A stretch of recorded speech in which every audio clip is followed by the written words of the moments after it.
Don TV நேயர்கள் அனைவருக்கும் இனிய காலை வணக்கம். மீண்டும் ஒரு கதைவழி அறமொழியினூடாக உங்களை சந்திப்பதில் மகிழ்ச்சி அடைகின்றேன். இன்று வெற்று படகு என்ற தலைப்பிலே நான் படித்ததில் விருப்பமான ஒரு கதையை உங்களுடன் பகிர்ந்து கொள்ள எண்ணுகின்றேன். ஒரு துறவி ஒருவர் இருக்கின்றார். அந்த துறவிக்கு ஒரு நாளும் கோபம் வராது. யார் என்ன சொன்னாலும் அவர் புன்சிரிப்புடன் அமைதியாக இருப்பார். அவரை எவ்வாறு அவமானப்படுத்தினாலும் சரி, எவ்வாறு கோவப்பட பேசினாலும் சரி, அவர் ஒரு நாளுமே மற்றவர்கள் மீது கோவப்பட மாட்டார். ஆகவே அந்த ஆசிரமத்தில் இருக்கின்ற ஒரு சீடன் ஒருவன், அவனுக்கு அது பெரிய ஆச்சரியம். ஏனென்றால் எங்கள் எல்லோருக்கும் டப்பண்டு கோபம் வருது, இவருக்கு கோபம் வரத்தானே வேணும், இவர் இந்த கோபத்தை எவ்வாறு கட்டுப்படுத்துகிறார் என்று அறிய வேண்டும் என்று அந்த துறவியிடம் போகின்றார். அந்த துறவியிடம் போய் கேட்கின்றார், நீங்க உங்களுக்கு எல்லாரும் சொல்லினோம், நீங்கள் உங்களுக்கு எந்த ஒரு சந்தர்ப்பத்திலையும் கோபம் வராது, எப்பவும் புன்சிரிப்புடன் கடந்து செல்வீர்கள் என்று. ஆனால் எவ்வாறு அப்படி செய்கின்றீர்கள் என்றதை நான் அறிய விரும்புகிறேன், எனக்கும் சொல்லித்தாரு.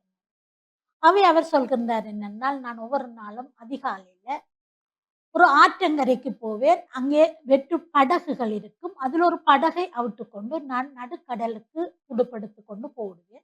போய் அங்கே நான் தியானத்தில் இருப்பேன். அந்த ஆற்றின் நடுப்பகுதியில் அங்கே ஒரு சத்தமும் இருக்காது.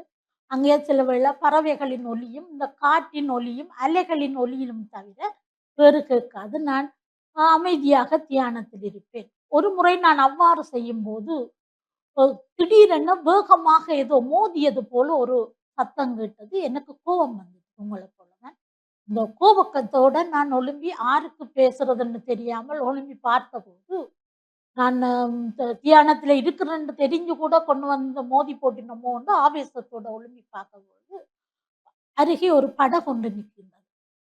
அந்த படகிலே ஒரு தரையும் காணவில்லை. அப்போதுதான் நான் யோசித்தேன், அது அந்த அடித்த காத்துக்கும் இந்த அலைகளுக்கும் வேகமாக அடிக்கப்பட்டு வந்து தன் மீது போனது. நான் இப்போது யாரிடம் கோவப்படுறது, எப்படி கோவப்படலாம் அந்த வெற்று படகுல? அதே போலதான் இந்த மனிதர்கள் என்ன செய்கின்றார்கள் என்றால், தங்கள் மீது காணப்படுகின்ற தங்களிடம் காணப்படுகின்ற அந்த பொறாமை, அகம்பாகம், ஆணவம் போன்றவற்றை எங்கள் மீது வீசுகின்றார்கள். அவர்கள் கோபமாக எங்களை பொறுமை இழக்க செய்யும் போது மற்றவர்கள் மீது அவர்களத்தை பயன்படுத்துகிறார்கள். அது அவர்களுடைய அறியாமை. ஆகவே அதை நாங்கள் அதை பெருசாக எடுக்கக்கூடாது. ஏனென்றால் அவர்கள் தங்களுடைய மன ஆதங்கத்தின் வெளிப்பாடாக தங்களோட மனதில் இருக்கிறதை தான் அவர்கள் வெளிப்படுத்துகிறார்கள். அது அவர்கள் தாங்களே தங்களை குறைத்துக் கொள்வது போல காணப்படும். ஆகவே அதனால் நான் அதை பார்த்து இந்த வெற்று படகை என்ற மனதிற்குள் நினைப்பேன். இந்த வெற்று படகு போகும்போது இவர்களை ஒரு வெற்று படகாக நான் நினைப்பேன். ஏனென்றால் அந்த அவர்களும் தங்களுடைய ஆணவத்தை, தங்களுடைய பொறாமையை, தங்களுடைய எரிச்சலை, தங்களுடைய அகம்பாவத்தை இவ்வாறு அள்ளி வார்த்தைகளால் வீசுகின்றார்கள். மற்றவர்களை அவமதிக்கின்றார்கள். அவ்வாறு அவர்கள் செய்யும் போது இப்பொழுது எனக்கு சிரிப்புத்தான் வரும். ஏனென்றால் உண்மை அதுவல்ல. நாங்கள் எப்பொழுதும் அமைதியாக எதையும் கடந்து கொள்ள போகின்ற ஒரு பக்குவம் எனக்கு அன்றுதான் அந்த வெற்று படகு எனக்கு மூலமாக தந்த தத்துவம் அதுதான்.